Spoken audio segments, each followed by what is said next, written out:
see how serious they were with the conventional ballistic missiles. They have thousands of them. We've blown most of them up.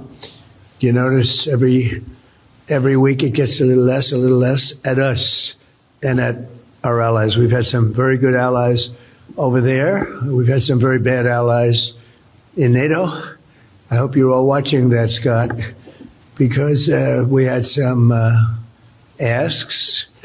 And, you know, we spend trillions of dollars on NATO. And when we need them, which we never do, we didn't need them here either. To be honest, I was really asking because I wanted to see what they do. We didn't need them. We blasted the hell out of them, out of Iran. And the last thing I needed was NATO stepping in our way because they're a paper tiger. But so we didn't need them, but I asked anyway. And they probably think I'm the worst salesman ever. I was the worst. They would have much preferred Franklin Graham or somebody that's a good salesman than Trump, because I'd say, we'd love to have some help. Oh, President, I'm not sure that we could. Oh, that's okay. You don't want to do it? Well, if we, oh, that's okay. You don't have to do it. So he gets off, probably says, man, that was easier than I thought. Then I call up France, Macron, whose wife treats him extremely badly. And he's still recovering from the right to the jaw. And I say, Emmanuel, we'd love to have some help in the Gulf, even though we're setting records and knocking out bad people and knocking out ballistic missiles. We'd love to have some help. If you could you please send ships immediately? No. We cannot do that, Donald. We can do that after the war is won. I said, no, I don't need after the war is won, Emmanuel. Many of them said, we'll be there after the war is completed. And so I learned about NATO. NATO won't be there if we ever have the big one. You know what I mean by the big one. We ever have the big one, hopefully we won't. Relationship's very good with the big one, better than with NATO. But they won't be there. And we spend billions. You know, we didn't have to go into Ukraine. Ukraine's thousands of miles away across the ocean. We helped them. We had a president who's a stupid individual. Gave him $350 billion, got nothing for it.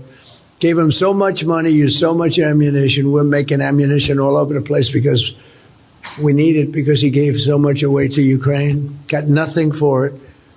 And I sell them ammunition. You know, the European Union pays for it. What the hell? They have to do something, right? So they're good for paying for it. But everything we sold, we did. But I just want to tell you, NATO treated us very badly, and you have to remember it, because they'll be treating us badly again if we ever need them, and hopefully we're never going to need them. I don't think we will need them. I don't think they can do very much. I actually asked UK, who should be our best. In fact, the King is coming over here in 2 weeks. He's a nice guy, King Charles, but should be our best, right, Brooke? But they weren't our best. I said, you have 2 old, broken-down aircraft carriers. You think you could send them over? Oh, I'll have to ask my team. I said, you're the prime minister. You don't have... No. I have to ask my team, President. My team has to meet. We're meeting next week. Oh, next week? But the war already started next week. It's not good. The war's going to be over in 3 days. My prediction, it turns out. By the way, do we have the greatest military ever? What? We have this, right? So anyway, so we've knocked them for a loop. I don't know if you saw the explosion the other day. We got the mother load. We hit the mother load like nobody's ever. Did you see that? They thought it was a nuclear weapon, actually. I said, no, we don't use them. We don't want to use them. We have more than anybody else, but we don't want to use them. But this afternoon, I'm delighted to join the countless Christians across the country and around the world as we prepare to celebrate a thing called Happy Easter. Do we have that? Everyone happy? Anybody that doesn't want? Hello, darling. Wow, this is a good table. I like that table. You're doing well, right? Okay. I think you should sue them, but, you know, I told her, you ought to sue some of these. They're so jealous of Erica. I said, you ought to sue their... I can say you're not allowed to say this. You have to be nicer. Sue their ass off. But I want to thank all of those who are helping us honor Holy Week here. Let me tell you, I hate to say this. There have been more wars over religion than trade and everything else put together. So he's smiling because I had, one nice little statement, then a nice, and you're right, it was sort of ironic, wasn't it? But it is true. Religion's an amazing subject of passion. It's a subject of passion, that's why. But I do want to thank all of those who are helping to honor us and honor Holy Week here at the White House. There's something so incredible happening, and I'm seeing it all over. I used to tell some of you, I've had such great friends.